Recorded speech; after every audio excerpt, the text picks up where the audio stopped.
All right, let's talk about SomRatri and this idea of syncing your life to science and ancient wisdom.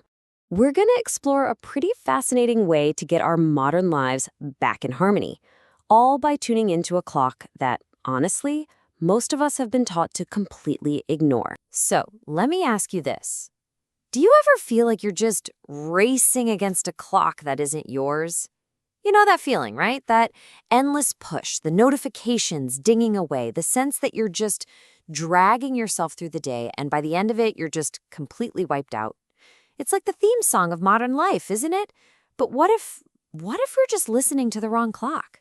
Okay, first up, life out of rhythm. Here's the heart of the problem, really. Our modern lives have totally disconnected us from our natural energy cycles.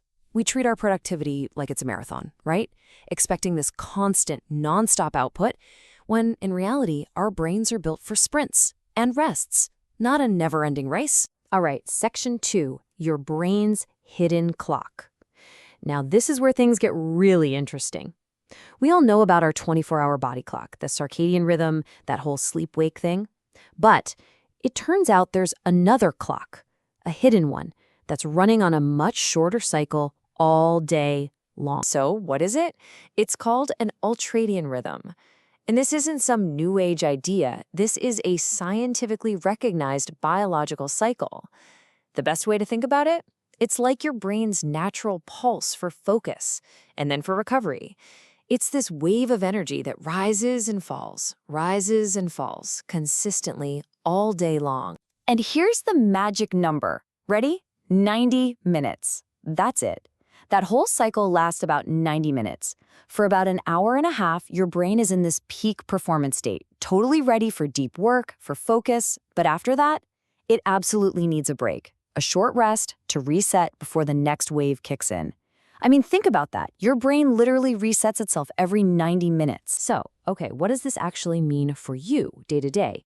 Well, when you try to work against this rhythm, pushing through that afternoon slump, you're literally fighting your own biology. You're just setting yourself up for burnout.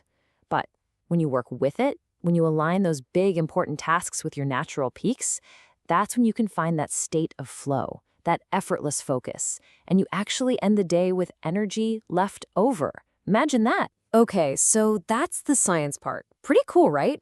But what's absolutely fascinating to me is how this modern scientific understanding of our internal clocks perfectly mirrors a much, much older form of wisdom, one that's based on the most obvious natural cycle we can see in the sky, the moon. I love this quote.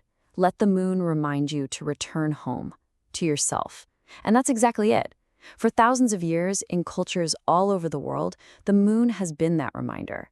It's like this natural pacer, a celestial clock in the sky, just inviting us to take a breath, pause, and reconnect. Not just with the world around us, but with ourselves. So the full moon, it's not just pretty to look at. Historically, it served a real purpose. It was this built-in, designated time for people to consciously pause, to take stock, show some gratitude, and just reflect.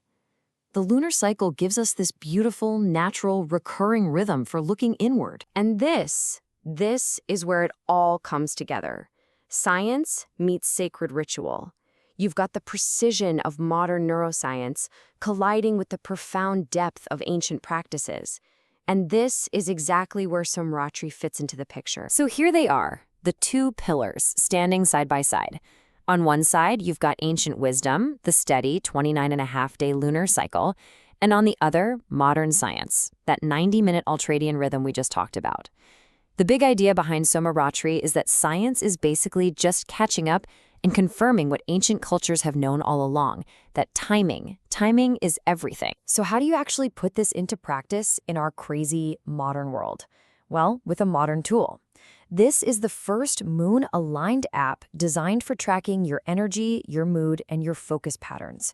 The whole goal is to help you see your own personal ultradian rhythms, figure out your patterns, and then sync your day with your own natural flow. And the process itself is so simple, which I love. Here's how it works. First, you get these gentle little reminders every 90 minutes. That's your cue. Second, you take less than 30 seconds, seriously, to just log how you're feeling. your energy, your mood, your focus. Third, after a little while, you start to see your own unique personal rhythm emerge from all that data. And finally, the best part, you can use that insight to totally optimize your day. You can schedule your most important stuff for when you know you'll be at your best. Game changer. But look, this is way more than just another productivity app. It's not just about hacking your personal schedule. It's about finding your flow as part of a bigger community, about connecting with other people who are on the same journey of self-awareness. And that community, it's definitely growing. I mean, just look at the numbers here. Over 500 members have already joined in. They've participated in 16 different events, and get this, they've given them an average rating of 4.9 out of 5. That's huge. It's so clear that this blend of science and soul is really, really resonating with people. And you can really feel it in what people are saying. For example, Priya, who's a mindfulness practitioner, says this: SomRatri gave me a new way to think about meditation. The community energy during full moon nights is really special. She talks about how it turns what's usually a solo practice into this powerful, shared experience. And building on that exact idea of connection, Arjun, a creative director, said, "I've never experienced such authentic connection in the city. These events help me connect with like-minded people." And that's something so many of us are looking for, right? That real, authentic connection that can be so hard to find. And finally, Kavya, who's a tech entrepreneur, she really brings it all home. She calls it the perfect blend of traditional practices and modern approaches, and says that SomRatri nights have become a regular part of my routine. It's that perfect synthesis again, becoming a grounding force in a busy life. So, at the end of the day, what's the big takeaway here? It's this: your body has a rhythm. The sky has a rhythm. By learning to sync up with them, we can finally stop racing against that clock that was never ours to begin with, and we can start living in our own time. So I'll leave you with this one question. Are you ready to listen to your own rhythm?